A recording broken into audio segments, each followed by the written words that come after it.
momen JJ Govinda manggung untuk pertama kalinya setelah kabar perselingkuhan Syahnas dan Randy Kecarnet mencuat heboh di media sosial. Seperti yang terlihat dari rekaman netizen di media sosial yang diunggah oleh akun TikTok @lennyfaye, JJ tampak sedang manggung bersama band Govinda pada Minggu 2 Juli 2023. Duduk di belakang drum, JJ langsung tersenyum kala disapa warga. Bak sadar dirinya menjadi pusat perhatian gara-gara skandal Syahnas, JJ bersikap tenang. Hingga di sebuah momen, JJ bereaksi kala diteriaki warga. Mendengar teriakan warga, JJ tersenyum dan langsung menyatukan kedua tangannya di depan wajahnya.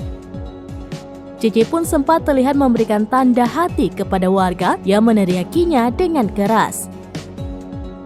Saat ada warga yang menggodanya, JJ langsung tersipu malu.